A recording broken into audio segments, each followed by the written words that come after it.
And yeah, it's for him, it's a different. He really started a different phase in his life now in a new school, etc. And it's interesting to see him growing up and also seeing how the influences of the world are now touching him differently because he's older now, but also the kids around him, they seem to focus on different things.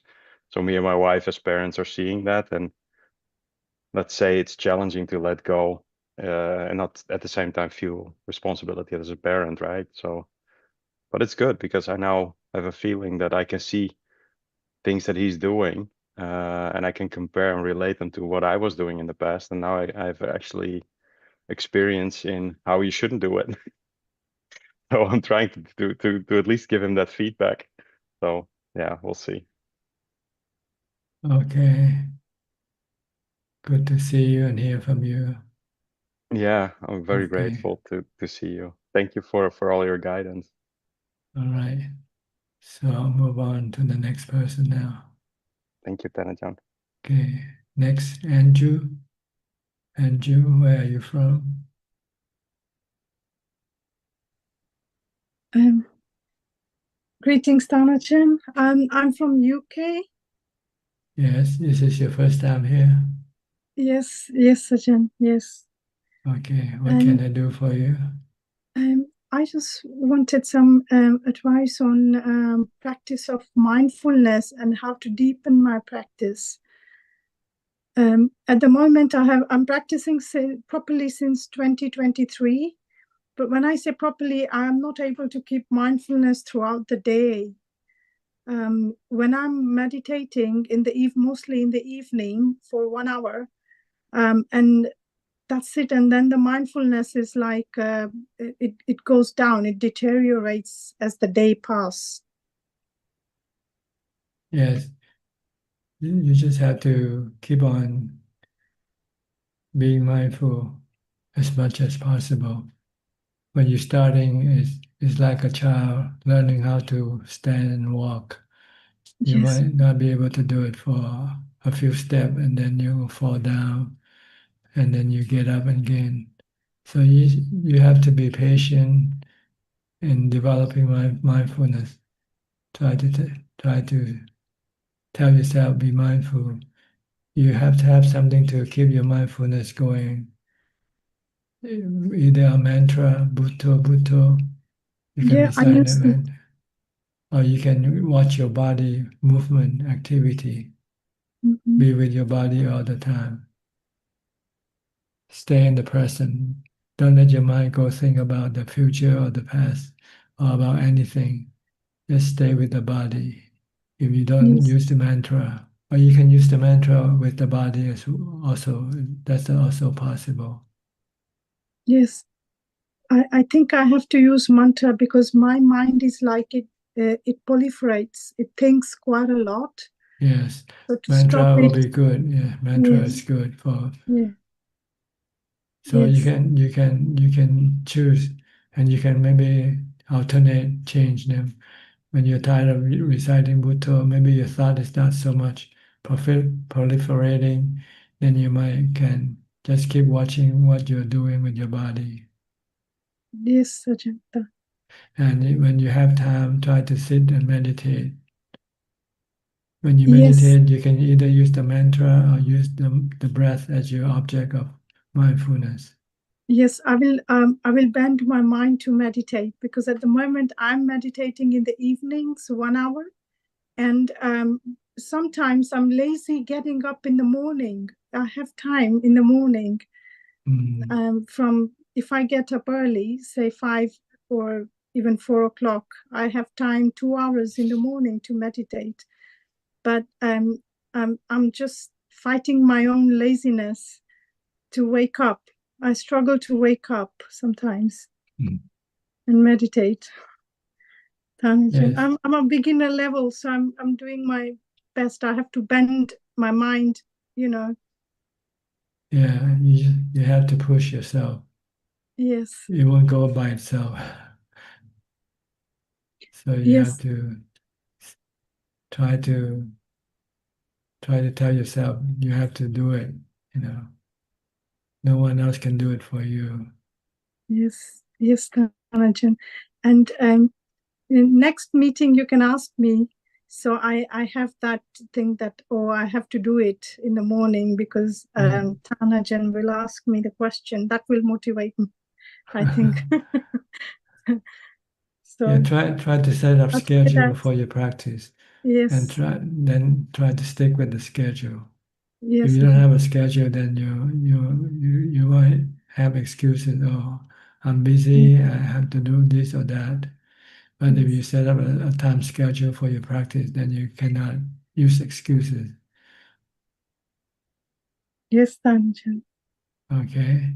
I will try my best. Yes. All right. Anything else? No, just that. Okay. Thank you very much. Thank You're you. welcome. Do you know anybody who joined our room from the UK here? No. You don't know. I don't know anybody. We have a couple of people from the UK. Ah. Okay. Anyway, just curious. Okay. Yes. No, I don't know anybody else.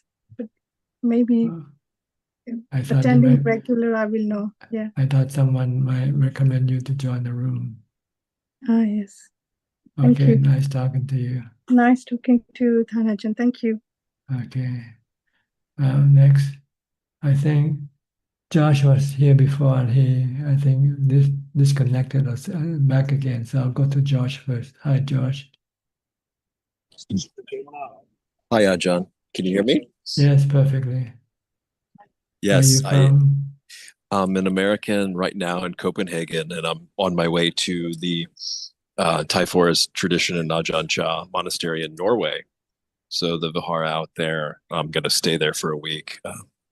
Ajahn Kongritz, the abbot out there. And I heard about you, heard about the Ajahn through Clear Mountain Monastery podcast. Yes. And so I was quite moved and by the Ajahn on that podcast. So I thought I'd tune in, and conditions have come together for me to join today. Good. Is there anything you'd like to ask? I think I'm okay. I talk a lot, so if it's okay, I'll let someone else speak. I'm just enjoy seeing where everyone's at with their practice, and seeing the different styles and teaching practices, and sharing and challenges and successes. It's just being here and taking it in. So Okay. Just sit and listen then. Exactly. Okay. I'll go to the next participant. Thank you. Okay. Which is Anura and Ramya from New Zealand. Hi, good evening, Ajaan. How are you? Good evening, Ajahn. Okay. Quite late for you now. Yeah, just after 1, Ajaan. So, Now, what time do you normally go to bed? yesterday I went early, about 9:30, so that I put an alarm to wake up, but I woke up 2 hours before, so yeah, for the meeting. Yeah. I say you went to bed and then you put on an alarm. Yeah. To get up at 1 o'clock. Yeah. Just 12 or something. Yeah. So I couldn't join the meeting for last couple of weeks. Yeah. Thailand practice is good, so my practice is okay. In the morning, I practice a lot, so its rhythm is good. So I recollect anicca daytime during work when I have time. And be mindful all the time. Yeah, very mindful. And I think I'm happy with my progress, but how do I know that I'm progressing correctly? Well, if your mindfulness becomes stronger, your meditation should last longer and easier to become calm. Your mind will be less running around with stronger mindfulness. Mindfulness will keep your mind in the present and not thinking, reducing your thoughts. So when you meditate, you find it easier to concentrate and enter into calm. Yeah. So that means, and when you're in meditation, you can stay longer also with stronger mindfulness. So mindfulness is the key to to the success in our practice. So don't ignore mindfulness. Always start your day with mindfulness. As soon as you get up, start setting up your mindfulness. Yeah, I find that meditating in the morning is easier than nighttime. Nighttime, I'm physically tired. That's true. And your thoughts are not as much already because you went to sleep and you forget about all the things that happened yesterday. Yes, sir. Yeah, that's true. So that means if I'm on the correct path, then I should have less thoughts during the day. Is that correct indication? That's right. Reduce your thought as much as possible by just using a mantra or keep watching your body. Yeah. Only thing when you have to think, but when you don't have to think, try to stop. Yeah. Yeah. Just to be merely observing and knowing what's going on. Yeah. Okay. Okay. Yeah, thank you, Dhammatalk. Yeah, that's good. Yeah, thank you. Yeah. You're welcome. Yeah, thank you. Thank you. Thank you, Dhammatalk. Yeah. Next, Ricardo from Uruguay. Are you entering into spring now? Springtime for you now? Yes. Good morning, Tana-chan. Nice to see you again. Yes, coming into spring, the flowers are blooming and yeah, it's getting better, the weather. More sunshine. Yes, good sunshine. Yes. Okay. Anicca. Just remember it's anicca. And anatta. Nothing. We don't control anything. That's right. Everything is like the weather. Even our body is like the weather. Right. It go from young to old. Keeps moving on. Yeah. So we just have to accept them for what they are, and we will have no suffering. If we want them to be otherwise, we will get suffering.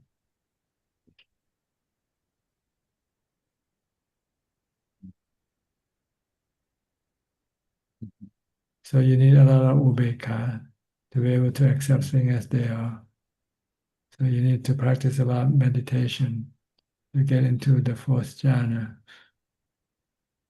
where your mind becomes still, peaceful, and merely knowing. No thinking, no emotion, no love, hate, fear, delusion.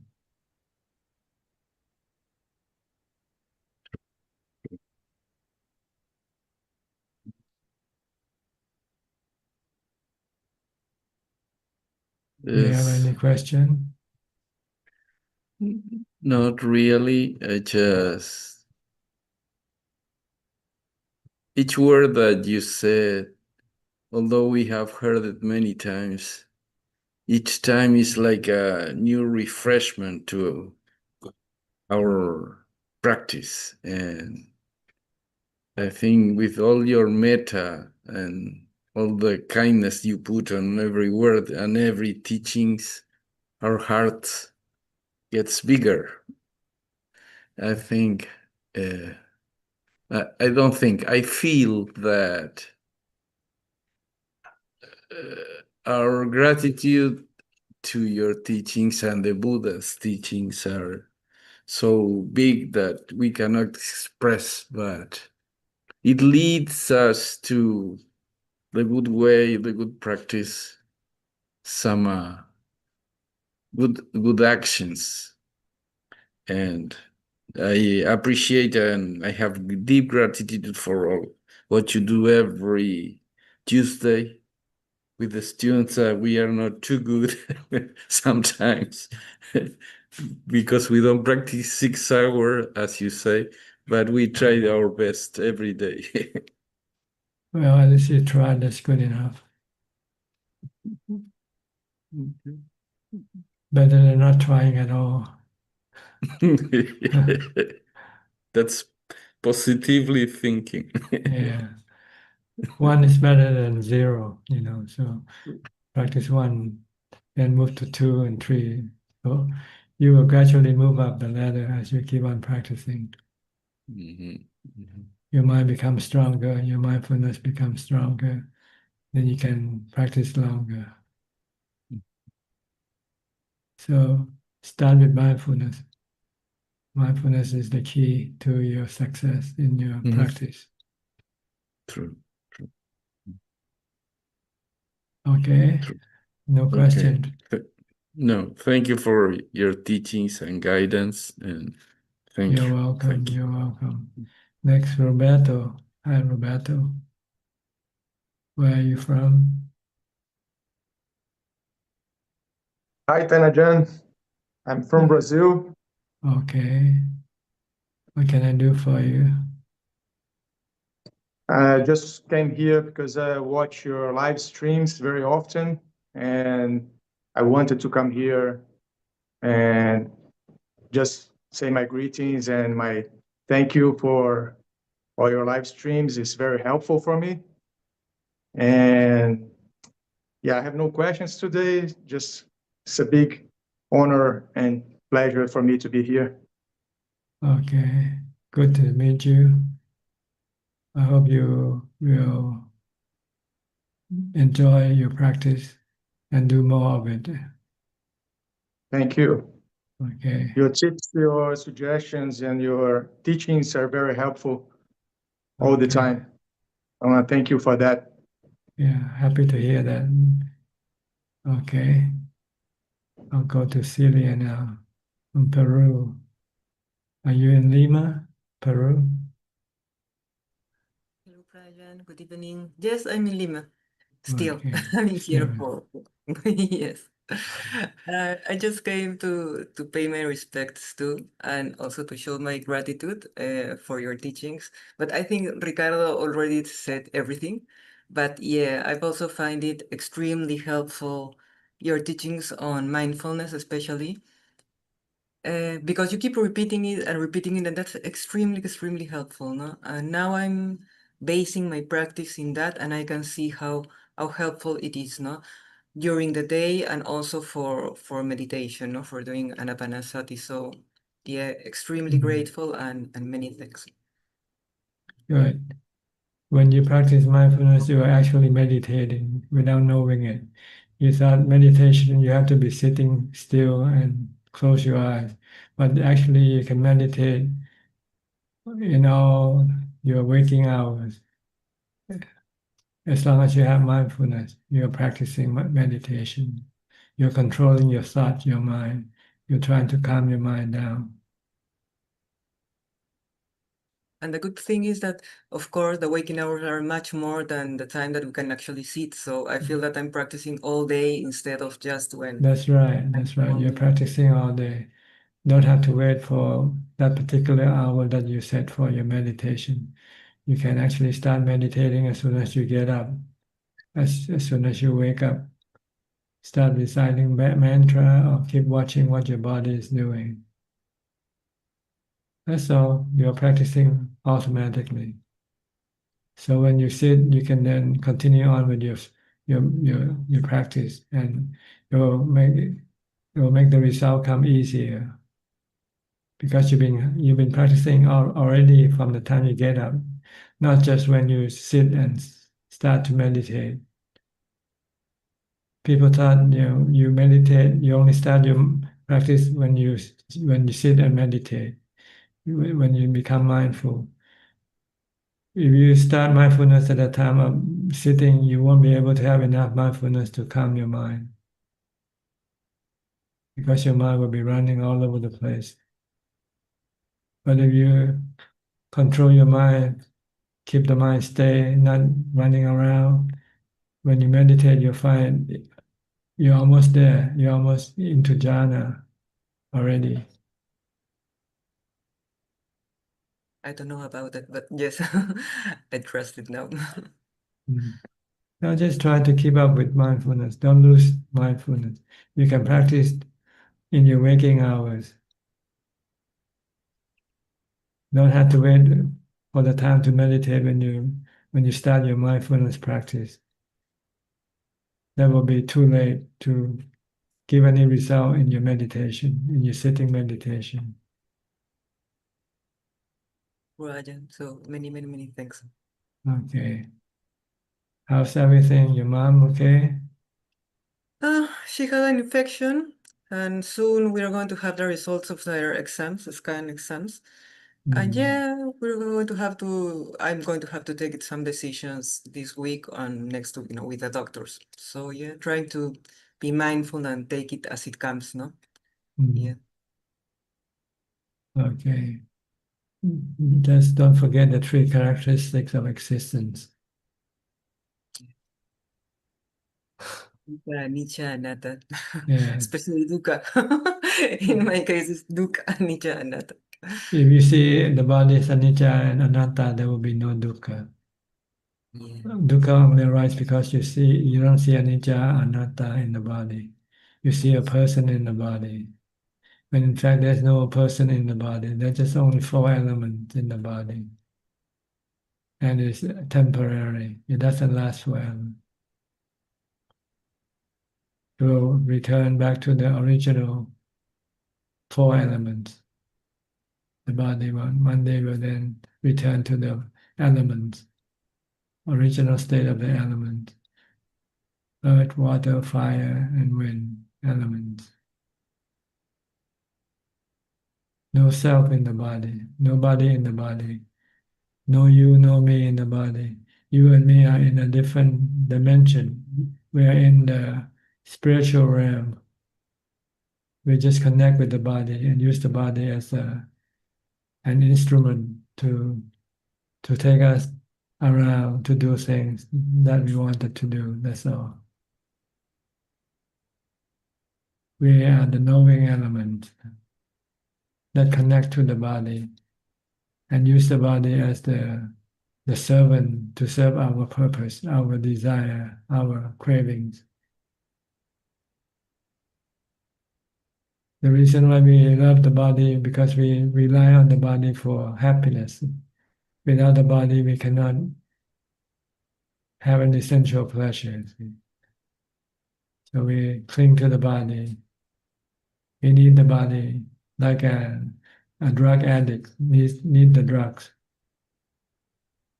So that's if you want to give up the body, you have to change your way of making yourself happy. Instead of making yourself happy through the body, you make yourself happy through meditation. Once you can be happy with meditation, then you don't have to rely on depend on the body. Then letting go will be easy because you don't need the body anymore. So try to meditate and be happy with meditation. And then you use the body less and less. As you have more happiness with meditation, you spend more time meditating than using the body to go after sensual pleasures.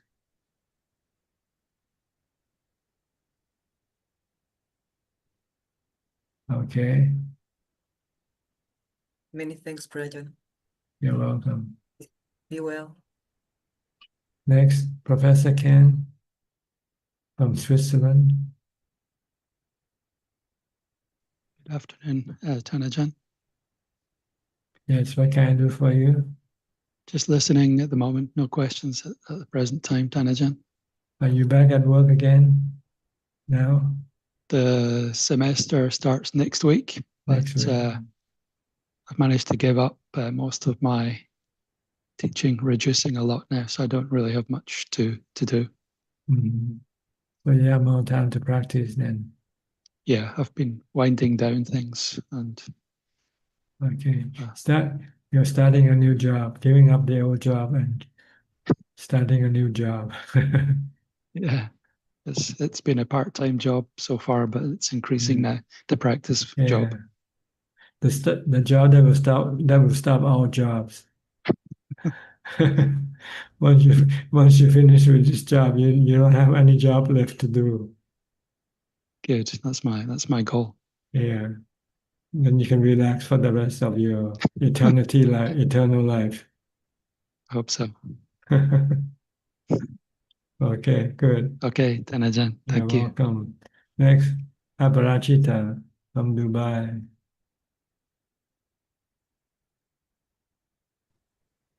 Are you Good winding evening, down Brad. on your are you winding down on your job also? That is a wish. I don't think it's happening too quickly. So I'm just trying to integrate it so it becomes a little closer to the real job. Mhm. But yes, I'm happy to be here. I just wanted to pay my respects. And yes. Yes, the way to reduce your job is to reduce your expenses. Spend less. Then you don't have to work as hard to get the money to pay for what you spend. The Buddha said live frugally on the four requisite of life only and nothing else. Then you won't have much expenses. Then Yes. when you don't have much expense, then you don't need to have much income, right? So less income means less work, more time for meditation, more time for practice. Yes. So Yes, I am. try to live simple. Eat once a day, something like reduce your excessiveness. We are too excessive with our living requisite. We're Right. spending too much more than what the body really needs. Yes, as you said, the Buddha said just the four is enough if we can start Yes. to reduce our cravings. Uh-huh. Yes. And when you meditate, you reduce more craving as you advance in your practice. The more calm your mind becomes, the less craving you will have. And then you'll find that you don't really need much at all to exist, to be happy, because you're happy with your meditation. So you don't need to buy stuff to keep you happy. Yes. So I will focus on the, yes. Yeah, focus on Within the, reducing your expenses, the yes. non-essential items. Ask yourself, do you really need this or not?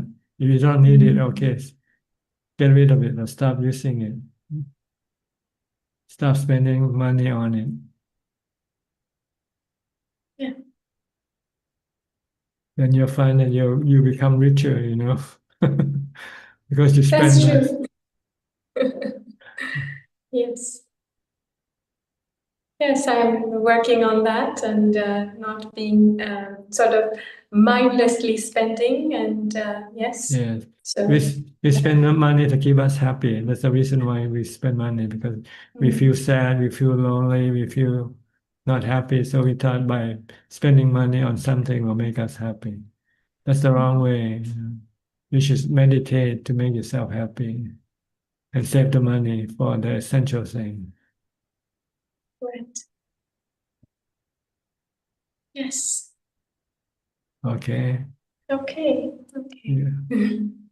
All right. I'll go to Cake Thank Yam So from Malaysia. Cake.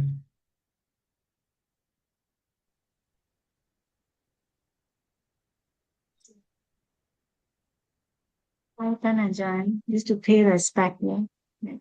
Okay. Go to Gary from Singapore. Greetings, Ajahn. Just here to listen, no questions. Thank you. Okay.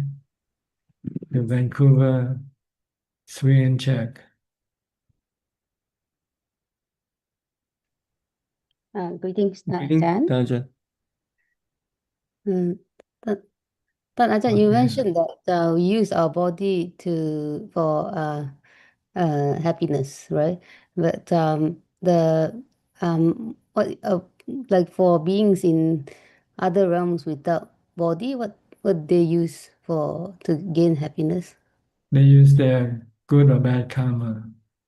they use their good karma for their happiness, but sometimes they don't have the good karma because they only did the bad karma, so they have the bad karma to give them the suffering instead.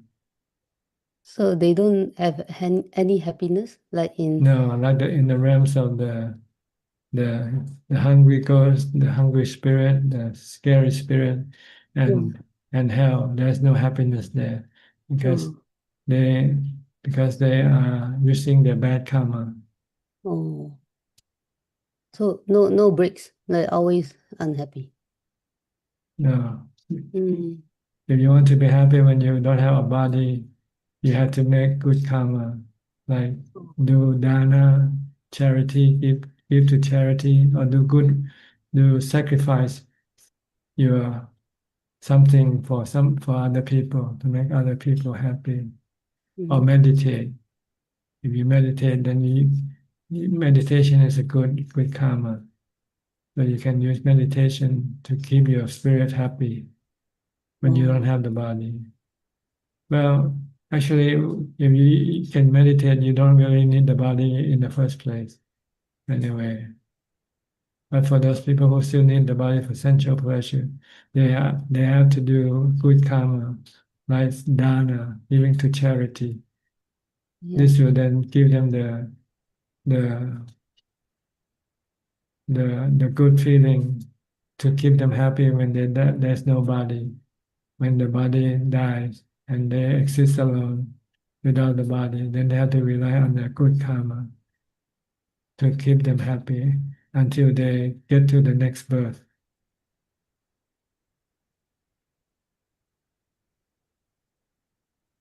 Or better, don't get to the next birth if you can practice meditation and get rid of all your cravings. Then you won't have to take a next birth anymore. Mm-hmm. And you mentioned that when we are keeping mindfulness, that's we are meditating without knowing already. That's right. You're meditating because when you sit and meditate, what do? You use mindfulness, right? Mm. Your body just sit down and do nothing, and it's your mind that doing the meditation. So your mind can meditating all day without having to be sitting down to meditate. As long as you have mindfulness, you're already meditating. You're already controlling your thoughts. Oh. You're releasing your thoughts. But you won't be able to make it perfectly still only when you're still moving around. If you want to have it perfectly still, you need to sit. That's all. That's only a difference. Oh. Meditation with body movement and meditation without body movement. If you meditate while your body is still moving, you can only get maybe 50% of the stillness. You won't be able to get completely 100% stillness because the mind still has to control and direct the body to do things. But when the body is sitting still, not doing anything, then the mind doesn't have to do anything, doesn't have to direct the body. So the mind can then enter into 100% stillness. When you're meditating, as soon as you use mindfulness, as soon as you have mindfulness, you're meditating already. That's why when we sit down, you want us to ignore, like even when we have let's say runny nose or something. Because you have to use action. The mind has to work. See, the mind has to be the one to move the body, to do whatever it wants the body to do. So when you meditate, you don't want to move the body at all, so that the mind doesn't have to do any work. Then the mind can become completely still. See, but if the mind still has to work, it has to move the body, it has to scratch the body, it has to change posture. Then it will not be able to become perfectly still. You want the mind, if you want the mind to be perfectly still, you must not do anything. Oh, oh. The moment we direct the mind to do something with the body, then we are not still, right? So we have to Yeah, forget about the the body. body. And then you also have to forget about the mental stuff that come into your mind when you meditate. If you deal with them, it means the mind has to work again. Oh, So when you see pictures, see images, or hear things, you just leave them all alone. Just concentrate on your mindfulness practice only. If you're watching your breath, just stay with your breath and nothing else. If you're reciting the mantra, stay with the mantra.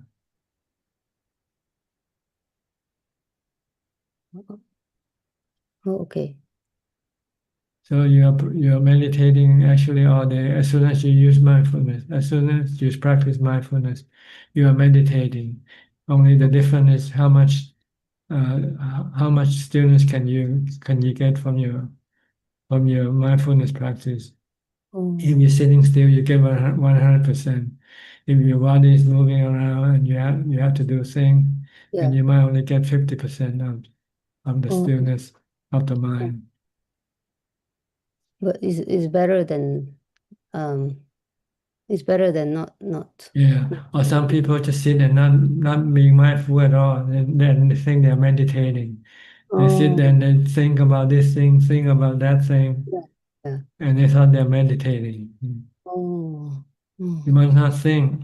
When you meditate for jhana, you must not think.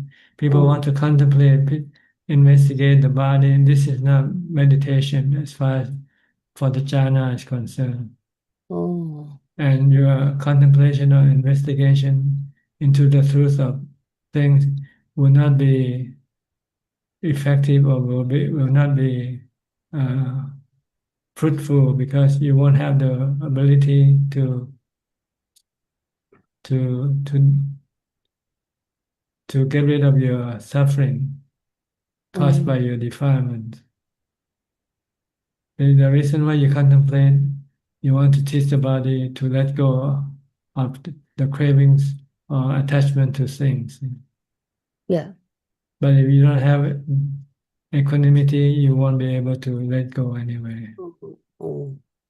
So you must not go over your meditation practice for jhana first. First, and then once you have jhana, you have equanimity, you have the strength to resist your defilement. Then when you investigate to see the cause of your suffering comes from your craving or your attachment to things, then you just stop your craving, stop your attachment with equanimity. Like attachment to your body. When your body gets sick, you want it to get well. When it doesn't get well, you get suffering. And you want to stop the suffering, then you have to tell the mind that the body is not under your control. You cannot tell it to get well, when it gets sick. Only thing you can do is accept the body sickness, and then you won't have any craving or attachment to the body being well, getting well. So when there's no craving, then there will be no dukkha, no suffering. Then the mind can live with the sickness as if it doesn't as if the body doesn't get sick, because there's no dukkha. But in order to stop your craving, your attachment to good health, and you need to have equanimity first.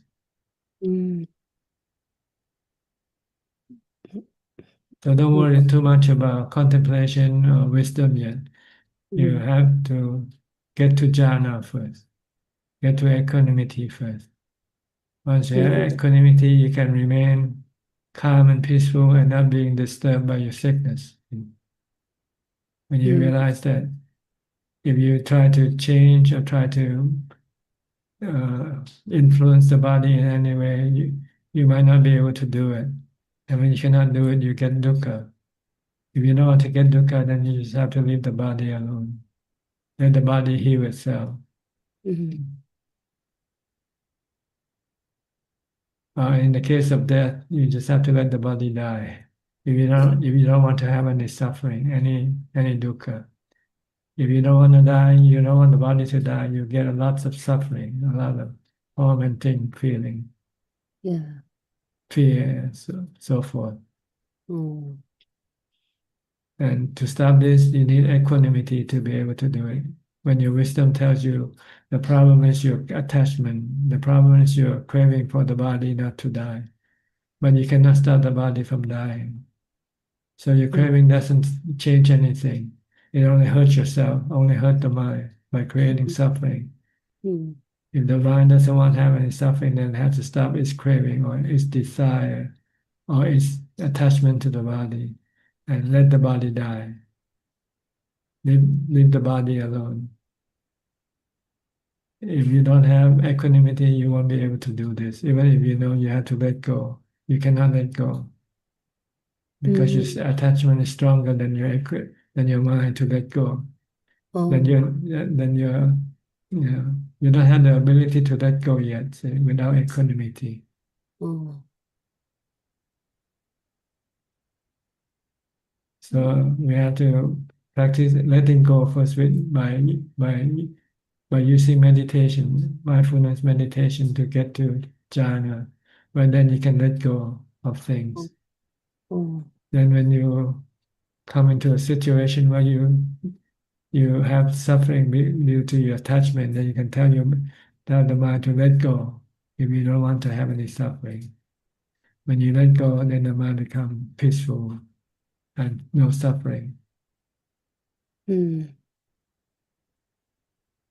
So in real terms of the practice, we have to go step by step. First step is mindfulness. If you don't have mindfulness, you won't be able to get to jhana. Oh. If you don't have jhana, you won't have equanimity. You won't have the ability to let go. So when you go use wisdom to teach yourself that the cause of your suffering is because of your attachment, you have to let go of your attachment. You won't be able to let go because you don't have equanimity yet. Oh. But if you already have equanimity, when you have suffering and when you investigate with wisdom, you'll find that your suffering is caused by your attachment.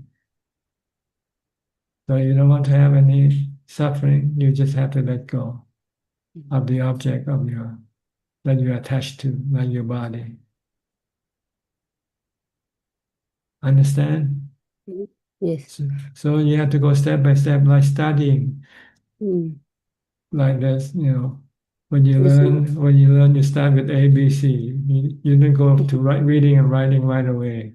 Yeah. When you don't know the ABC yet, you don't know how to spell yet. How can you read or write? Kindergarten first, then don't go to Right. the university. Yeah. If you can get into jhana, you can get to wisdom. You won't be able to understand what wisdom is about, really. Oh. Oh. So you need to first develop mindfulness. Meditate all day with mindfulness. You said contemplation is not meditating, but what about like sometimes we can use like wisdom to calm our mind? That's for those who already have equanimity, already have jhana. If you don't have jhana, you don't have mindfulness, cannot use wisdom to calm your mind. Oh, but just the very surface, or like sometimes the surface also helps. Surface, Well, like listening to Dhamma sometimes really help too. This can also help, but not much, not to the level where your mind can enter into jhana with wisdom. Oh. You can only stop your restlessness and agitation and prevent you from concentrating on your meditation object. Oh. Like watching your breath, your mind still attached to certain issues. Yeah. Maybe about money, about business, about your son or your daughter, and you won't be able to focus on your breath. Then you have to use wisdom to teach the mind that whatever object that you are worrying about, they are all anicca, they will all die one day. Yeah. So it's useless to worry about them because eventually they will die anyway. So when you Oh. see that in everything, then you can stop your worry, stop Yeah. your attachment to those things, and then leave them alone, and then come back to meditate. Yeah. Yeah. Is that what Longta Mahabu was talking about, or he's talking about something deeper? I don't like he was talking about wisdom. I forgot the term already, but something about wisdom can bring samadhi, something. This wisdom develops samadhi. Yes, is that what This is Longta why I Mahabu? said you use the three characteristics to teach your Oh, mind to let go of the objects of your restlessness and agitation.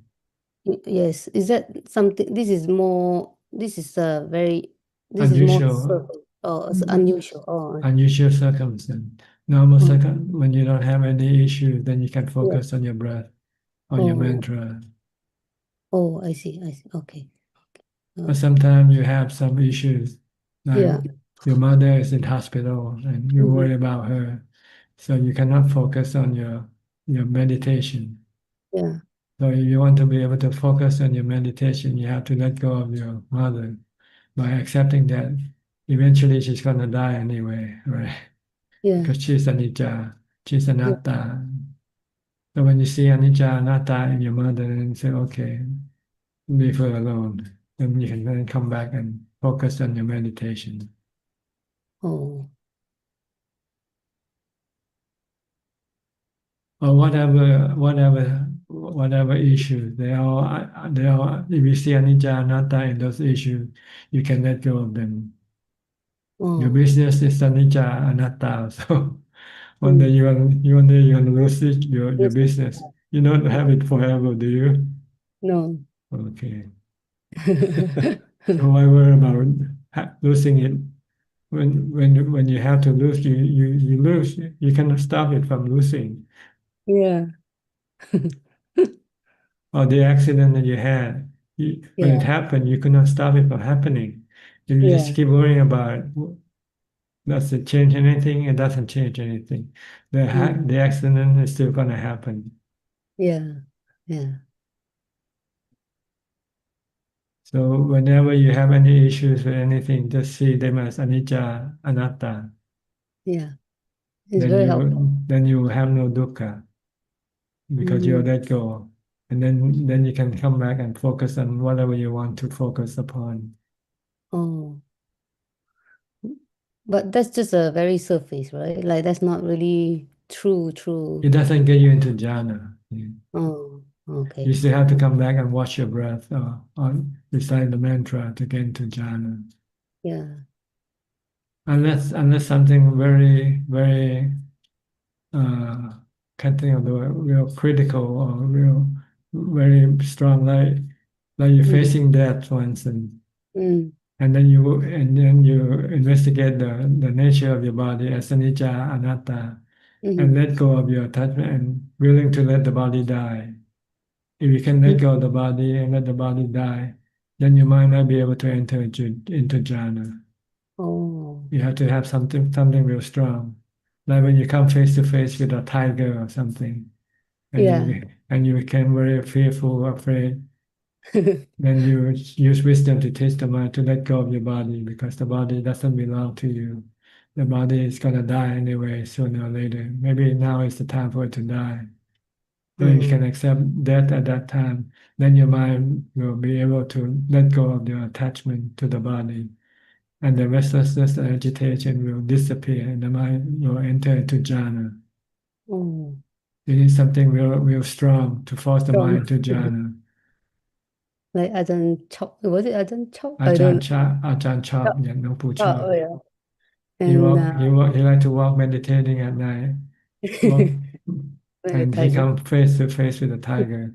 Then he has strong mindfulness, so that he keep the mind from reacting, you see, Oh. and teach the mind to let go of the body. And then when the mind let go of the body, the mind go into jhana, Oh, leave the body. When you're in jhana, you leave the body temporarily. oh. And I don't think he knows what happened, right? Like but the tiger left him alone, right? Because the tiger doesn't know he's a human. He's still. He's standing still. He's like a tree to the tiger. There's no movement.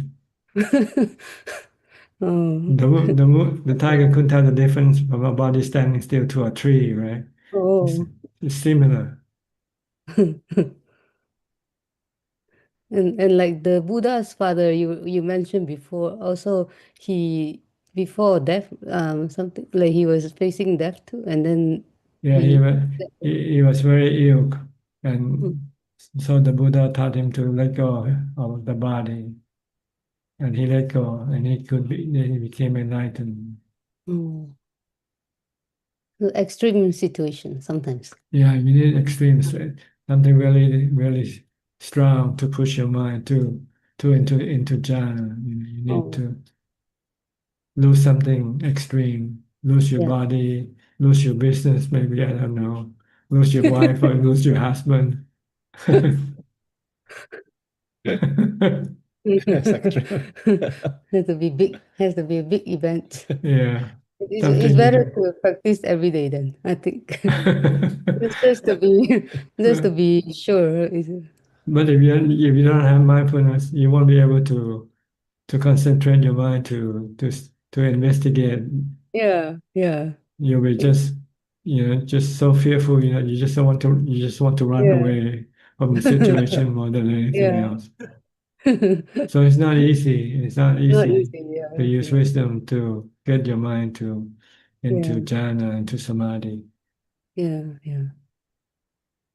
Mm. Okay. It sounds easy, but in real life, it's not easy. No, not at Yeah. all. Not, yeah. It's easier to use mindfulness, to use mantra. Yeah, practice daily. Yeah. But you have to practice all day long. You have to be mindful all day long. So when Yeah, you sit and meditate, your mind won't be running all over the place. that one also not easy. Practice all day long. Yeah, but no easy way anyways. No, you always say No. no pain, no gain. No. If it's easy, then there will be lots of Buddhas around. Yeah. There's only one Buddha, Yeah. and many 100 million of years before a Buddha can appear on the world on the. Yeah. That's a good point. Like somebody asked, how many noble disciples are there compared to non-noble disciples? The Oh, Buddha said, look at the cow. The cow oh, had two horns, yeah. and the hair have countless of hair. Yeah, yeah. That's the number of Oh, the noble disciple. The horns are the number of the disciples, oh, and the yeah. hair are the numbers of those unenlightened beings like us. Oh, oh. But when he's talking about noble disciple, he's talking about like Sotapanna and up. Like is that Yeah. the It, okay. once they become a noble disciple, it's just a matter of time for them to become an Oh, arahant. okay, okay. Oh. But it's not impossible. You always say you always give us hope. It's not easy, but it's also not impossible. If it's impossible, he won't teach in the first place. At Yeah, first, he thought exactly. he didn't want to teach because he thought it was impossible to teach people to become enlightened. But then, Oh, after some careful consideration, he realized that people are different. There are oh, those who with higher ability to attain, and those and so he graded the people into four type of lotuses. yeah, yeah. So then he said, okay, there are people he could teach, and there are people he couldn't teach. So he chose the people he could teach. Oh, good thing he changed his mind. Yeah. At first he just thought about Not teach. not wanting to do the job because Oh, it's difficult because yeah. he only saw those people who are hard to teach. But then after careful consideration, then you see there are other people who are able to be taught, but they are in a small number, Oh, like those who were already ordained as monks. oh. The probability is too low. If the Yeah. horn against the hair, Yeah. the probability is so low. So during his early mission, he went to the monks first. He taught the monks first. Yeah, First, because the Buddha the can five see. ascetics first. Yeah. The five Oh, ascetic, because they already have sila, they already have samadhi. oh, What they lack is the Four Noble Truths and the three characteristics of existence. oh, So it's easy. So when he gave the first discourse, one of the five become enlightened right away. yeah. So during his early days of dispensation, he only taught to the monk only, and he could produce thousands of arahant within the 7 month period from Oh, the time when he gave the first sermon to the Maka Busha day. 7 months oh, later, there were already oh, 1,250 arahant came together to pay respect to him. oh, oh. But then once all the top tiers is gone, then he has to go to the second tier and the third tier. Not the fourth one. The fourth one, he said, no, impossible to teach that. Those who doesn't believe in his teaching, so it's no point to teach them. He also taught the Deva too, right? At night, Yeah, and those deva who are interested, they can communicate with him through his jhana, his psychic power. oh, and You they have to also have psychic power in order to communicate with the spiritual beings. Oh, And not every arahant have this psychic power. Some do, some don't. So those who have can then teach the devas, teach the oh, spiritual being. Those who doesn't have the psychic power will not be able to teach oh. to the spiritual beings. Ajahn Man. Ajahn Man has the psychic power. He teaches to the spiritual beings. They come to listen to his Dhammatalk at night. Oh, But not everyone. Not everyone who will become enlightened have this psychic power. This is considered to be bonuses that they have, oh, maybe accumulated in the past life before. yeah. Because you can have psychic power without becoming enlightened. Oh, That's why you have psychic people, but they're not enlightened. oh. But it's not a good thing. Not necessarily a good thing. Not necessarily, and it can become a distraction. Because some people think having psychic power is better than becoming enlightened. Oh, Because having psychic power, you can sell, you can make money from Also can make from money. psychic power. Yeah, you can become a fortune teller. fortune teller. But if you are enlightened, you can only teach people to get rid of their defilement. And Yeah. people don't want to get rid of the defilement anyway. They want to cling to their possession, their everything. And you teach them to let go. They don't want to let go. But if you have psychic power, you can teach them to become richer if they do a certain thing. Oh. Okay, I think we are just Yeah. Thank you, Dad. no question, huh? Okay. Yeah, no Next. question. Okay, Levan. Hi, Levan. Haven't seen you for a few weeks. Hi, Ajahn. Yeah, sometimes I have to leave early, so sometimes I join and left halfway. What time is it now in California? I think it's like 7. 7. Okay. 7. Ajahn, I have a question. I heard that sometime like if we got reborn in a Deva realm, you can still practice the Dhamma in the Devaram and become enlightened that way. Is that Only when you become a Sotapanna. If you're not Sotapanna, you cannot proceed on your own. You need a teacher. You need an Arahant or a Buddha who have psychic power to teach you first. Like the Buddha taught his mother to become a Sotapanna. Once she became a Sotapanna, then she can continue on her practice on her own. She knows the path already toward Nibbana. She knows the stream to Nibbana. Stream enterer. But if you're not a stream enterer, you don't know which stream to enter. So you need someone to teach you the right stream to enter. so? Not all devas are stream enters. No. Oh, okay. They're just like us. They're still learning how to enter the stream. But they need someone like the Buddha or the noble disciple to teach us how to enter the stream. But once we enter the stream, then we don't need anybody to teach us. If we have, it will be faster. But if we don't have, we can go on our own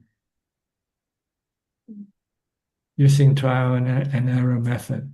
But with someone who already fully enlightened, then they can point to the right path right away, straight to the point. I'm just curious if the Buddha is still communicating with other beings. You have to ask him. You have to have psychic power to communicate with him. What do you want to know that for? It doesn't matter to your becoming enlightened or not. So don't worry about things that doesn't contribute to your enlightenment, wasting your time, your precious time on earth, because you don't know how much longer you will live. So better concentrate on using the time profitably on things that will help you enlighten, like how to meditate, how to get into jhana, for instance.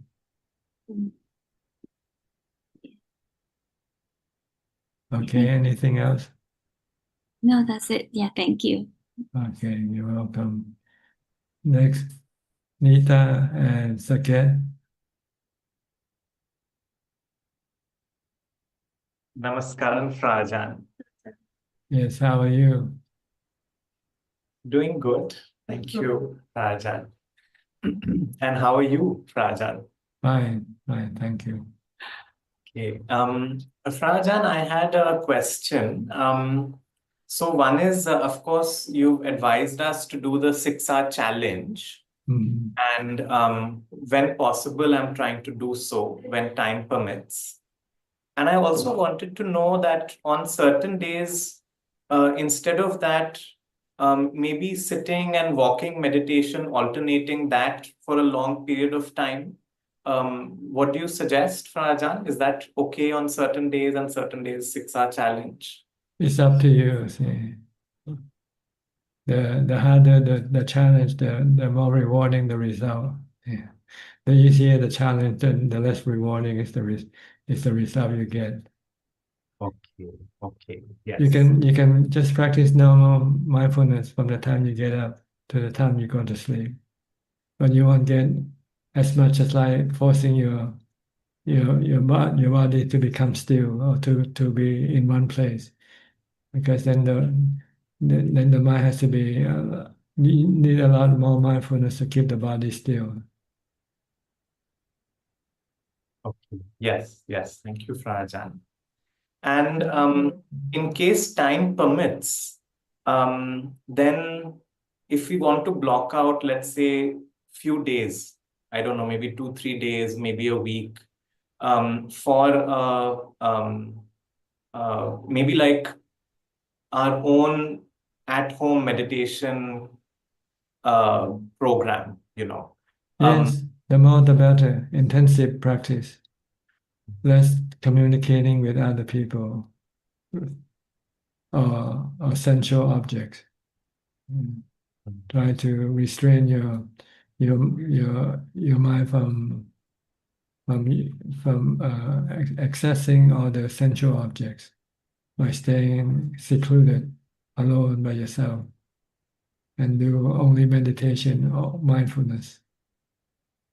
or listening to Dhamma talk or reading Dhamma books. Yes. Okay. I will work on these items, Ajaan. Yeah, you can choose the menu. It's like going to a restaurant. You can choose the item you want to eat. Then you can order the item that you want to eat. You want to take the 6-hour challenge, or you just want to take a normal mindfulness challenge, do it from getting up to going to sleep. Then you just choose whichever method you like to do. Yeah. But sometimes you want to make the practice to go faster, so you have to increase the challenge. And sometimes you might want to take fasting to help speed up your practice also. Not eating at all, just drinking water, for instance, for a few days, 3 days or something like that. Then you are forced to use mindfulness to deal with your suffering from hunger. You have to stop your mental hunger by using mindfulness. So you're forced to develop more mindfulness to deal with your situation. Right. Okay, maybe I'll not go for fasting and water only right now, Ajaan. Don't worry, I'm just mentioning it just in case you're Yeah. interested in the future. Later, Later. Everything I say is not forced upon you, okay? It's up to you. It's just Yes. a recommendation, that's all. No, certainly, Ajaan. But this is also very helpful. It gives me something to plan around and work towards. Whenever time permits, whenever that opportunity arises. Yes. Yeah. Because some of the challenges you might not hear if you haven't gone and lived with those who practice in the forest. Those who practice in the forest, they use a lot of challenges to speed up their practice.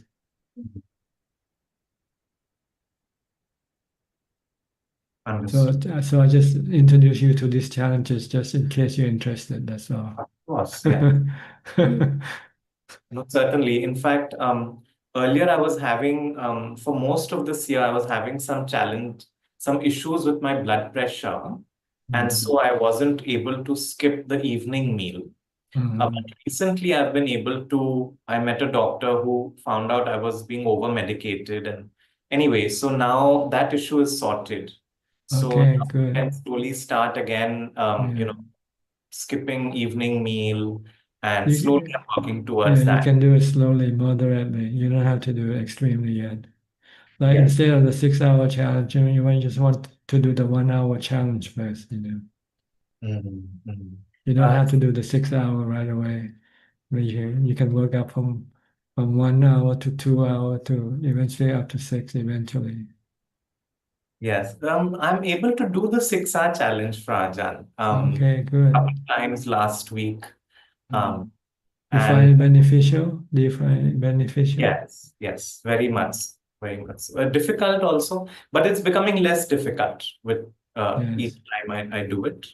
And definitely I find it beneficial. Yes. It will help you to deal with your mental issues easier when you have some mental issue once you have practiced the 6-hour challenge, because you have a lot more mindfulness to deal with your mental issues. Okay. Thank you, Ajaan. Nita? No question, Ajaan. Just wanted to pay my respect and show my gratitude for the place where we are right now. We were thinking that it's because of you that we could quit our jobs and really dedicate our time towards Dhamma practice and to keep progressing in that. My progress is a little slow and gradual, but I'm still there. Yeah. Some people start slow but go fast in the end. Some people start fast and then turn slow in the end. You never know. Yes, the consistency is there, so it's contented. Just keep on practicing. Just keep on practicing mindfulness. Okay. Yes, thank you, Prasad. All right. Next, Nining from Indonesia. You didn't get in last week, I heard. Yeah, Ajahn. I'm waiting until the end, but it's okay. I do metta I do dana for other participant. Okay. I can Good. use to mobile anyway. Yeah. So Ajahn, I'm gonna die. I'm gonna die. This contemplation become my second nature now, Okay. and I'm very happy. And I'm very happy, and because my ability to accommodate the changing situation to my body and my mind has become better since I learned from Ajahn. So I have more flexible Ajahn, acceptable, accept. My acceptance become More acceptance. yeah. Yeah. Not resisting anymore. Not resisting the truth. Accepting the No, truth. no resistance. Mm. I slowly give up my hair, my body weight because I'm fasting 12 days in a month. So I don't eat 12 days in a month. Yeah, I want to focus to rely only on mindfulness and wisdom mostly. You do 12-day fasting at a time or separate them? First, I do 7 days. I 7 days, and then I manage my schedule. Since I still have to take care of my mom to go to the hospital, so I don't eat 3 days in a week. I see. So I manage the schedule, Ajahn. So Okay. I become mindful all the time. Good. Yeah. And you can handle your hunger. Yeah, hunger cannot hurt my mind anymore, Ajahn. I believe, yeah, because I'm gonna die anyway. So Yeah. I'm not. So Yeah. fasting is not the big issue. Once you can deal with the big issue is death, with death, then other issues are not as big anymore. Yeah. That's why I think my big issue is just facing the death, because like when I hear any a question in Ajahn Dhammatalk in front of the kuti, that if we go, I mean, in a war, that sometimes we want to protect our mother, and Ajahn said that yeah, you can give up your life maybe if you don't I mean, if you don't want to kill them. So if they want to kill our mother and you want to give dana, so maybe you can go in front of your mother and they will kill you.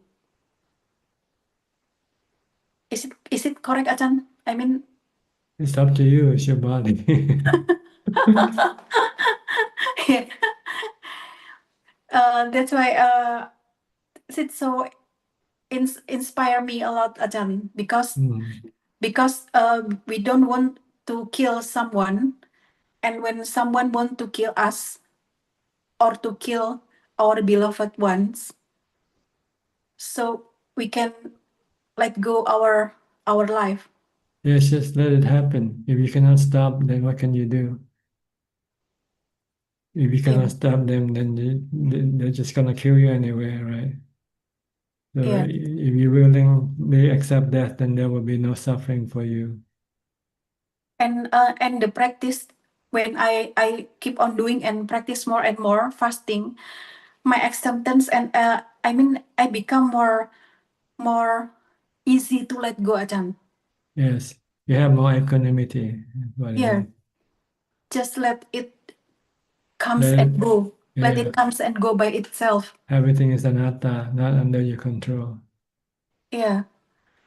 And I love when Ajahn said that take whatever comes and let whatever goes. I think it represents the anicang, lukang, and anatang, Ajahn. Is it correct, Ajahn? It's the same thing. Yeah. Anatta is to see that everything is not under your control. So when you cannot control things, then you just have to let them be, right? Yeah. Let them alone. Yeah, everything is like the weather. Let the weather come and go. Sera. Yeah. Whatever will be, will be. Because the real truth is that aging, sickness, and death, It's Yeah. the big picture. Yeah. The real thing is to protect your mind from suffering. That's all. The mind suffer because the mind cling or attached to things. Once you let go of your attachment, then your mind is safe from suffering. No suffering in the mind. Yeah, now I become watcher. I don't think too much and just merely know, like Ajahn said. But that kind of behavior, it built by my practice, Ajahn. Because of my practice, that's why I practice more and more, because the result is very good. Yes, you have to meditate also, not just thinking only. Yeah, I Yes. meditate every day. Okay, good. Become mindful. All day Also, long. yeah, stay with my body as much as possible. Kayak Nupasana. And then you sit down and meditate also. Yeah, I meditate. Okay. And yes, Do sitting meditation also. yeah, that's my favorite time, Ajahn. Okay, good. No one, yeah, I prefer do sitting meditation to everything, Ajahn. Good. Because that will give you happiness. When you meditate, your mind becomes calm, and you feel happy. Yeah, and that's why I'm happy most all the time. Good. Yeah. Okay. Anything you. else? No, Ajahn. Thank you, Ajahn, for the teaching. You're For welcome. the teaching. Next, Rohini from the UK. Yeah, we have a lady from the UK early on, Andrew, I think. I thought Hello, you might know Ajahn. her. How are you? Fine, thank you. Yeah, yeah. My practice is going well, and I try to follow Ajah's advice as much as I can, although it is not perfect. Yeah, and I feel it is a greatest blessing to have Ajah's teaching. You see, it changed my mind, changed my life, and changed my spiritual path. And now I have experienced the peace and calm in my mind. So I keep practicing, and you don't need anything. Once you can meditate, then you can be happy with meditation. yeah, I experienced that. I really now I don't pray for. I Sensual still pleasure. Yeah, no, I don't. It's much. I would say about 80-90% less than before.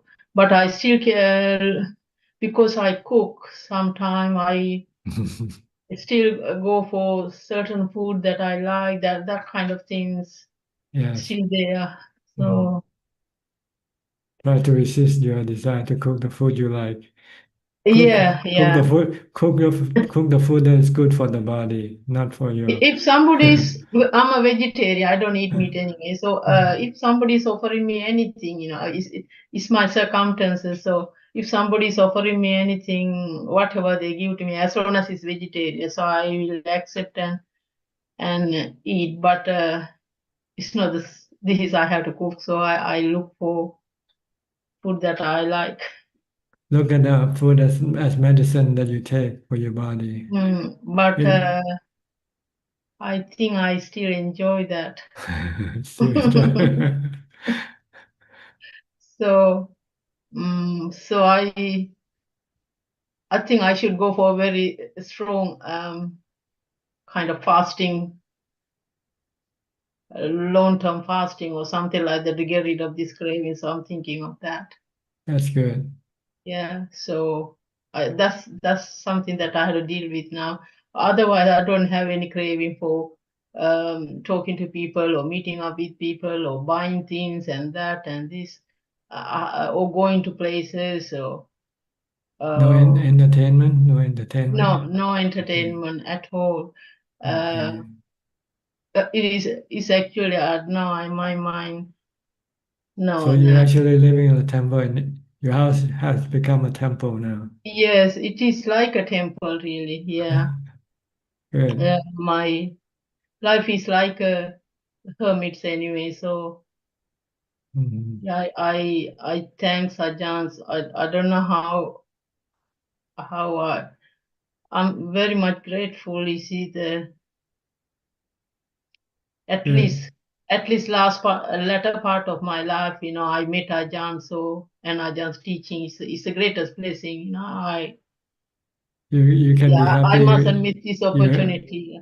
You're happy living alone, not feeling lonely? Oh, no, Okay, I'm good. very much happy. I'm very much happy to live alone. I don't want Body now.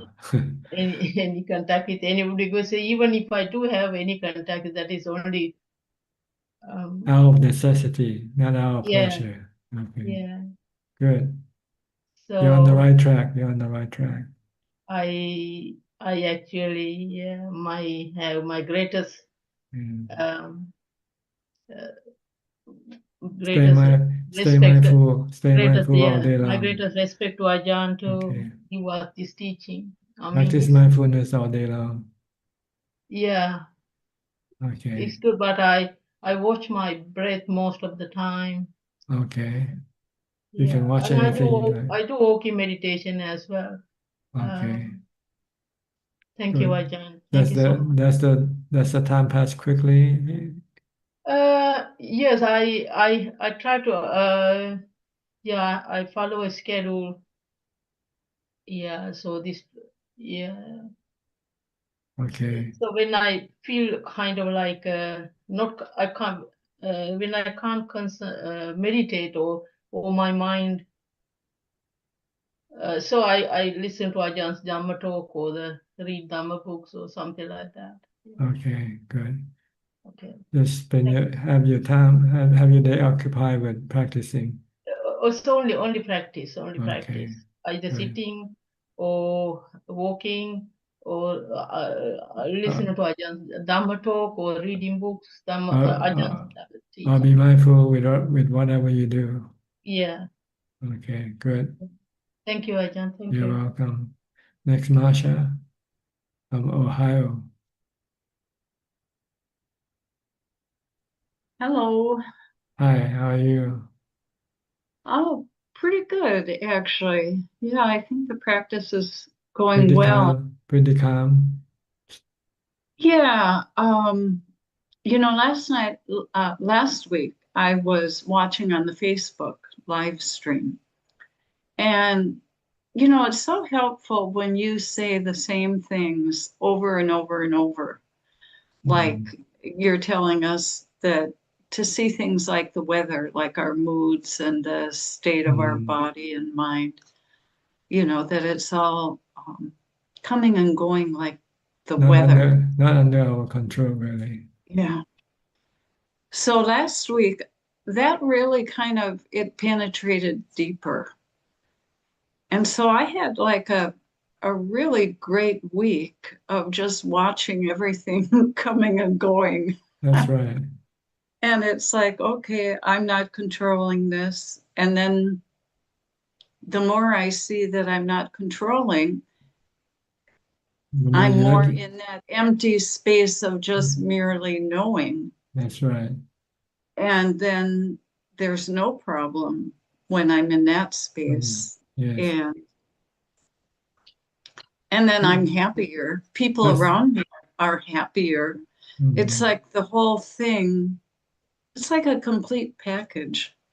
Where I'm happier, people are happier when they're around me, and less trouble back and forth with people. Although I did have one confrontation with my oldest grandson, and that was upsetting, but he's had some mental health challenges and is having trouble figuring out what to do with his life. And he made a comment to his mother. I was there, his mother was there, and he was there. And I'm not even going to repeat it what he said about his mother. And I called him out for it. And of course, then, you know, I said something, he said something. And so I just stirred up the whole hornet's nest. I'm trying to figure out how to avoid those kinds of things. You know, even though I can be empty much of the time, there are certain situations where I fall into the trap of reacting. Because you You know. don't see it, you didn't see it as the weather. See? Oh my gosh. Yeah, I was seeing everybody as a person, like That's right. he was the son and she was the parent, and then I was the judge, and no, you can't say this about your mother, and the whole thing just blew up. And but anyway, that's done and gone. And but yeah. Just try to leave everything alone. Only interfere if you are asked to or can do something about it. If you cannot do anything about it, then just better to leave it alone. Just mind my own business, basically. Just take care of myself. Stay in your knowing sphere. That's right. It's like it's either knowing or not knowing. Or reacting. Yeah. But I'm really happy because I feel like I'm more in the knowing than I am. The more mindfulness you have, the more you will stay in the knowing area. The less mindfulness, then the more reacting you will become. Yeah. So stay mindful and keep practicing meditation. Yeah. And then the other thing that I'm starting to notice, and I don't know if it's just that I'm getting older and I don't remember things as well, but when I have like a good meditation and I reach that empty area, it's like the empty room, and the breath comes in, the breath leaves, the thought comes and it's gone. A lot of times when the meditation is finished, I can't remember what happened. What It's like happened I have, in meditation? yeah, like the, It doesn't I know matter. that I was doing a certain. Yeah, you don't have to worry about that. Okay. It's gone. It has become the past. Whether you remember it or not doesn't matter. Stay in the present. Keep your mind in the present. Keep it merely knowing. Don't try to become inquisitive. Like sometimes I'm thinking, oh, I need to remember how I, the chain of events, what I did, how I investigated, how I ended up in the empty area, and but just to let it all go, I guess. Let it. If you can remember, it will be good for your next practice. So you can repeat the same thing again. Yeah. But if you cannot remember, then don't worry about it. You can, when you restart it, you'll probably remember. Because it will become second nature to you. Yeah. Because sometimes you can remember, and when the time for you to do the practice, you can still forget. That's right. I'm not controlling anything. Yeah. So just be mindful, that's all. Stay mindful. That is so true. Okay. I think that's all. Okay. But thank you. Thank you so much. You can you can meditate all day by being mindful all day. Yeah, I think I've been more mindful than I give myself credit for sometimes. Especially us Westerners. We tend to be very self-critical and undermine our accomplishments or fail to see, like, I can't be mindful all day. Maybe I am, pretty mindful all day. And I think as we practice, we need to give credit, pat yourself on the back and say, yeah, I'm doing it, instead of like, oh, I can't do it. I think a lot of people, like in my Western meditation group, they don't have the confidence that they can do the practice, and they don't acknowledge when the practice is happening correctly. And then they're just kind of confused all the time. But that's why we need a teacher. That's why we need a good teacher like you. And that group that I'm in, it's all volunteers. We don't have a monk or a formal teacher. But yeah, I appreciate your extreme consistency in the teaching, because we're not left with any confusion about what to do, how to practice, and all of that. Okay, good. Been a great benefit for me. Happy to be of service to you and all. Oh. It's a good way of passing the time. Oh, yes. Doing something useful to other people. Yeah. Well, you Okay. surely are. Thank you. Okay, you're welcome. Next, Indira and Dr. Pia. Is he still working? I saw him was here before. Good morning from Toronto, Ajaan. Yes, he just had to see some patients. We was listening, and the questions that Czech asked, it was so helpful. We learned so much, and some of the questions actually both of us wanted to ask, like she asked. And so thank you so much for sharing your knowledge and experiences with all of us. Thank you, Ajaan. Okay, if Dr. Pia come back, we'll come back to him. Okay. Oh, he's here. Okay. Want to listen to his comment because he always got some scriptural commentary. Okay. You have any comment as regarding to what we said today? I had a question about the teaching is gradual, right? All Buddha's teachings It's step by step. Anupabha Pratipada. Yes. Step by step, yeah. So the Satipatthana Sutra itself, practice 2 is step by step. So we start with the Kayanupassana, then you get a jhanas, 4th jhana, and then with the 4th jhana, you see Chittanu, whatever the order, Chittanu, Dhammanu, Passana, Vedanu Passana, usually Vedanu, Chittanu, that order.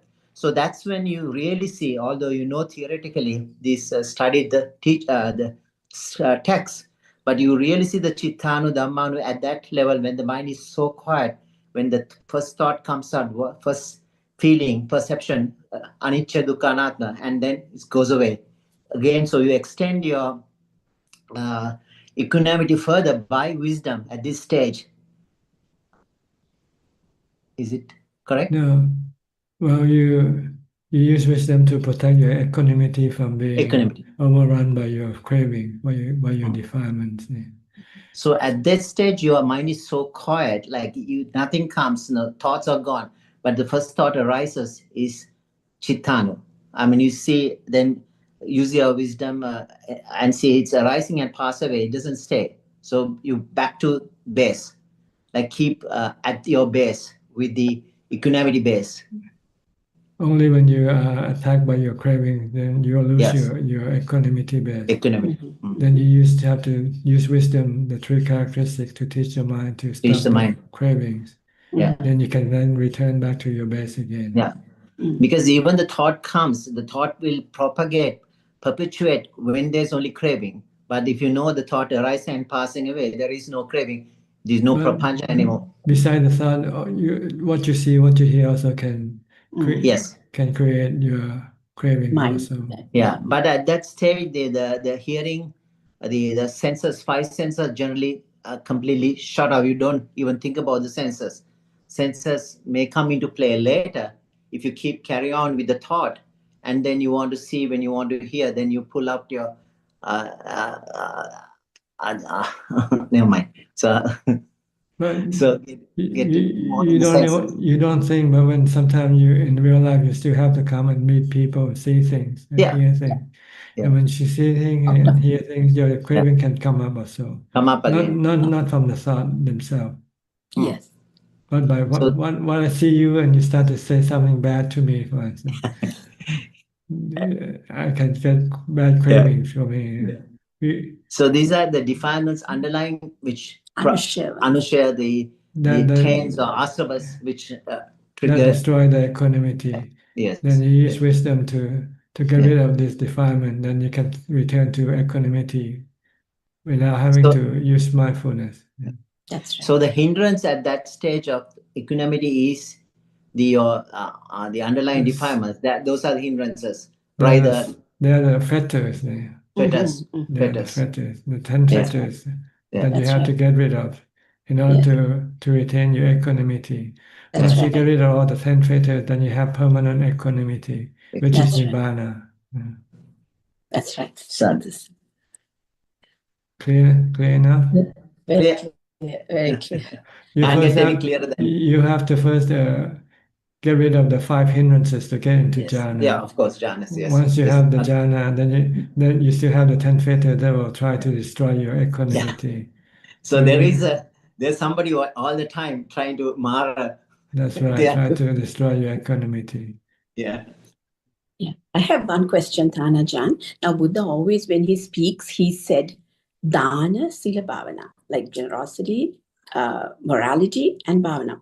Now, some people, they just go straight into Bhavana and they just do it, and they're not interested in these two. They think that if you sit, meditate, but isn't it important to have the other two? Like, because Buddha very categorically said that those two are very important. Because eventually you're going to have to give up all your money to become a monk.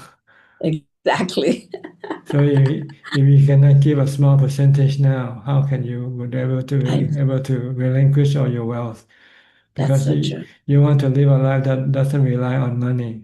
If you want to go to Nibbana, you have to give up all your reliance on money, on sensual pleasures. You use money to give you sensual pleasure, really, basically. So if you still rely on money, rely on sensual pleasures, you will not be able to go to Nibbana. You will not meditate successfully either. Because you can always, when you meditate and you're not successful, then you can always fall back to your sensual pleasure because you have the money. I think that's poison. Yeah, but if you don't have any money to buy an essential pleasure, then you have to force yourself to just stick with your meditation. Even though you're not succeeding yet, you still have to push it. That's happiness. You have to push for your happiness there. That's because those sensory, you cannot buy sensory pleasures that time. So it will depend on your jhana. That's right. You have no money. So you have to rely on your mindfulness practice to bring you the happiness from jhana. Yes. That's higher. The more you meditate. That's why when you become monk, you're not allowed to possess any money or any possession. You're only allowed to have the 4 basic requisite of life. That's all. That's right. That's right. Makes sense. Yes. So much. Thank you so much. Thank you so much. Welcome. All right. Next, Lynn from Indonesia. Good evening, Thanajan. Hope you are well. Yes, I am fine. Thank you. Thank you. Yes, that's good. I've got a question regarding meditation. So lately I was a bit agitated, maybe because of the big protest that happened in Indonesia 2 weeks ago. So because you're not mindful, you let your mind go after those issues, those events. You're not pulling your mind back away from those events. Yes, I followed the news actually. Yeah, you shouldn't say. You know the consequence of following the news. It was quite bad actually 2 weeks ago, but yeah, this is anicca anatta. You didn't see that also. It's the weather. Maybe it's a storm, compared to a storm. When you have a storm, what happened? You get a lot of destruction, right? It's the same way with people burning down houses. It's like a storm. It's anicca, it's anatta. You cannot stop it. So I get upset about it. You can change anything Worried, anyway. actually. Uh, Yes, that's true. it's your So- craving, your desire not to have things to be normal, to be perfect. See? So when things are not normal, perfect, you become upset. But if you see it as the weather, then you know you cannot expect perfection all the time. Things will go bad sooner or later. It's just a matter of time. Just like the storm, that eventually there's going to be a big storm coming, right? Sooner or later. Volcano eruption. You have a lot of volcanoes in Indonesia. So these things are like natural phenomena. Only we call them human. That's all. But they are natural phenomena. Even human are natural phenomena. So you have to see them all as anatta, no self, no human. So the force of nature is working on these things. See? Then you will not feel upset because you know there's nothing you can do about it anyway, right? Yeah, that's true. So it happened 2 weeks ago. So I realized that I was very unmindful because of that situation. So last week I tried to meditate a bit longer. So I was able to meditate as usual, about 6 hours or so. And about two days ago, I did the same routine. And I realized that my mindfulness is getting back again. And my questions for tonight is, why is it that when we are able to stay longer with the breath, the joy within will come out? Because the mind become calm. When the mind become calm, the happiness will rise. Okay. That's all. Because there are less craving, let's put it that way. Craving are like fire. They're hot. And mindfulness is cold, it's cool. See? When mindfulness is stronger than the cravings, then the temperature reduces in the mind. Then the mind becomes cooler, feel happier. So you should practice mindfulness all day long, not just the 6 hour sitting that you do. I try to actually.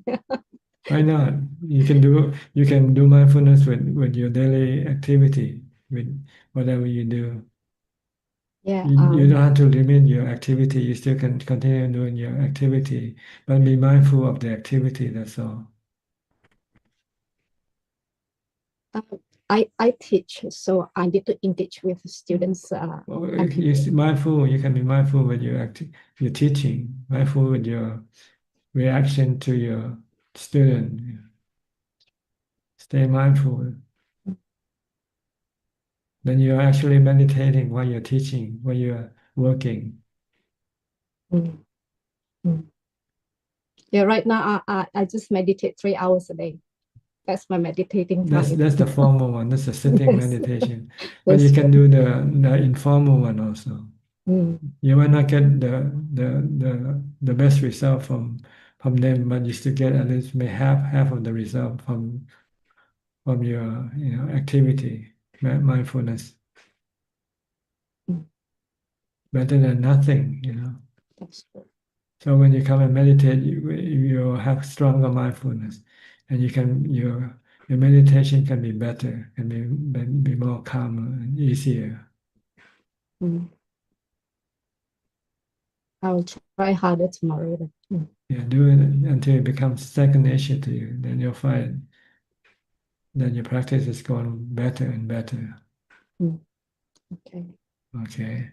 Thank you so much, Dhanajan. You're wasting your precious time away, throwing your mindfulness away when you can use it.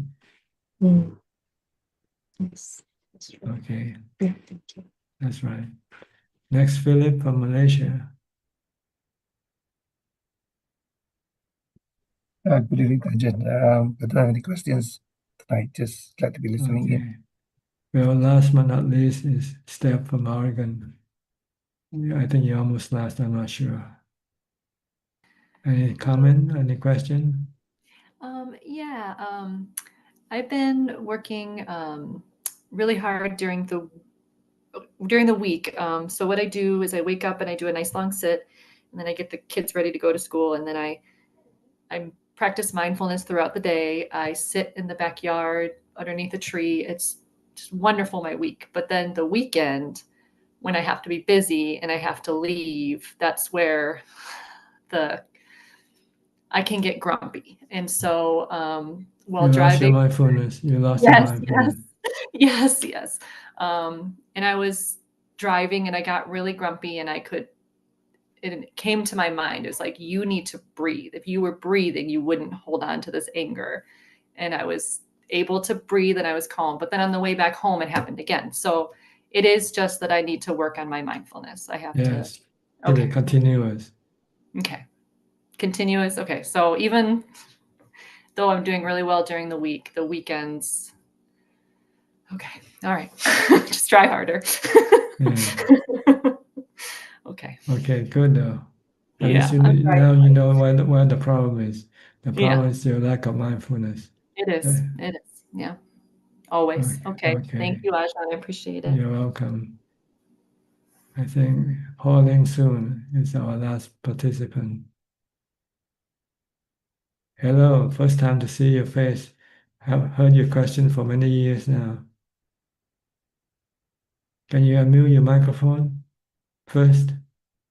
Okay. Is it Okay. now? Yes, go ahead. You have any question? Okay. Prachan.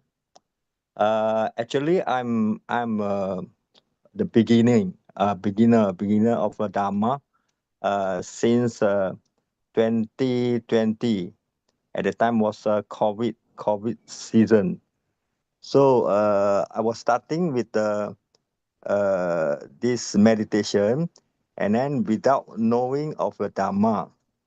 So I still remember I just sitting and after all with the long hour I sit, and then after all I got the experience very fast. Is it? I still remember that I talked to Ajaan, say that I got the experience of a very peace and calm and happy experience. So I do talk to Ajaan. Then after all, Ajaan talked to me, answer to me, say that if like that means you have to become monk. I still remember. So so at this moment after 5 years, and then my practice was become weak, and then it's something like not like the previous time, that made me so happy and peace and calm. So I just want to ask Prachan, what should I do?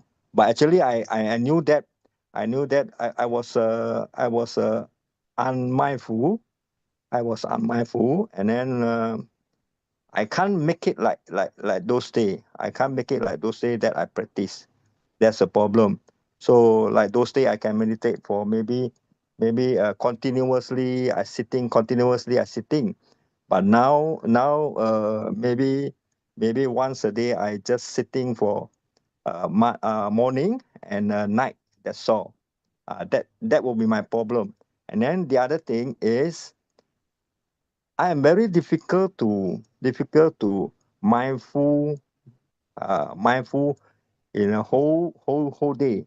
I mean the daily life very difficult. I always forgetting about the mindful for the whole day long. That's my problem. So I actually I do not want to come in the zone. Actually, I used to ask the question from Ajaan by writing and comment. That's my wish. And then after all, since something happening to my mind, something that something very sad of my practice. Then after all, tonight I come in. Actually, I've been coming, zooming. I'm trying for 3 times, but this is a final time that I got it. So I just Good. want to ask from Prachan, my problem. Thank you, Prachan. Your problem is you need to be more forceful with your practice. You have to set up schedules and try to stick to the schedule of practice. Say, if you don't have a schedule, then your mind doesn't feel like it needs to do it. But if you have set up the schedule, like, okay, meditate at 8 o'clock, meditate at 10 o'clock, then when the time comes, then you will have to do it. See? You have to have discipline. Mm-hmm. But the thing is, I still remember Achan answer say that, the lay person is very difficult to, maybe very difficult to go in for samadhi or maybe jhana or all kind of things. So sometimes the mind is thinking, oh, it's very difficult. The kilesa is telling me many things. Very difficult. The layperson very difficult to go in for jhana. To become maybe enlightened of sotapan, all kind of things. So can Prachan advise me on that? Well, like I say, it's not impossible. It might be harder for lay people to practice meditation than for monks. But if you're still a lay person, you can still practice meditation, but maybe not as easy as if you Like a are a monk. monk. Yeah. So if you want to have easy practice, then you have to become a monk, like me. Then you have more time, more condition that will support your meditation practice. So if you're still a layman, you can still practice. You just have to be more forceful, more disciplined with yourself. That's all. But now, Prachan, I can notice that my mind now is going to be frustrated, and then because of after 5 years, that will be my result. Something that something that not achieving in my meditation. So You have to forget about your past achievement and start from scratch again. Because right now you don't have any achievement at all, and the past achievement doesn't count anymore. See, so you have to start from scratch start with mindfulness. yeah. But it's very difficult to practice for the daily mindfulness. Is it, Prachan? It is, but it's not so hard though. Just be mindful of what you do. That's all. Stay with your body. Keep watching your body. Don't let your mind go think about other things. What's so difficult about that? Yeah, correct. But it's Okay. always difficult. Always forgetting, Prachan. And then the other thing is because I was in my house, and then many activities happening in my house. If you compare to those day in a time of a COVID, it's nothing happening. It's nothing. I mean, Okay, so you have to go to a place where there's nothing happening. You have to go to a temple or monastery and stay there for a few days at a time. Yeah. Go to meditation retreat. Mm-hmm.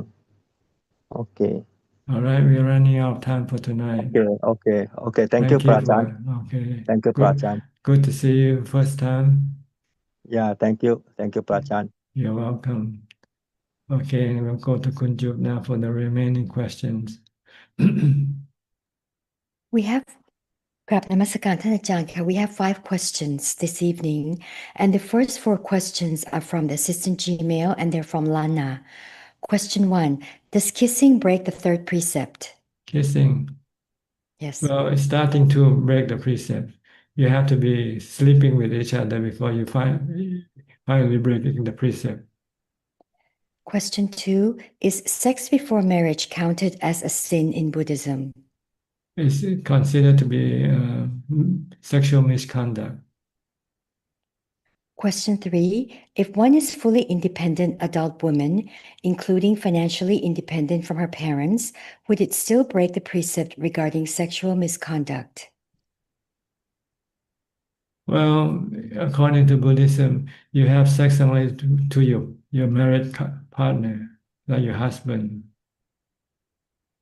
Question 4, do adult women still need parents' permission to engage in sexual activities?